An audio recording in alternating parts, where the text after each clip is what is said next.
This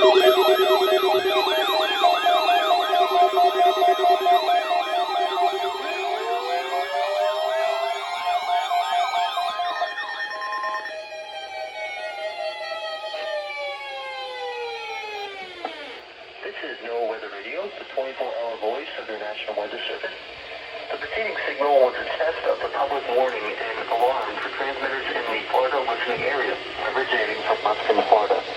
This was also a test of the same system for specific area message encoders. The same system will alert only the county or counties affected by a particular warning. These tests are conducted each Wednesday between 11 a.m. and noon, and again between 6 p.m. and 8 p.m. unless severe weather threatens. This concludes the weekly test. We now return to regular programming.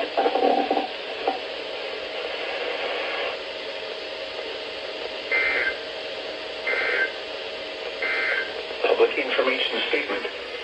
Sumterville NOAA Weather Radio All Hazards Station is back in service. NOAA Weather Radio All Hazards transmitter KPS505 operating on a frequency of 162.500 megahertz from Sumterville, Florida is back in service. We apologize for any inconvenience the outage may have caused. The current time is 6:48 p.m. Eastern Standard Time. These are the 6 p.m. observations for the local area on Wednesday, January 5th. At Brookville, it was clear. Why it's still on? The temperature was 62 degrees. There we go. Finally, 46 or 48 minutes late. Look at that. Everything went off. The recon went off. The 74109 went off. The HH54 VP2 or VP version 16 went off.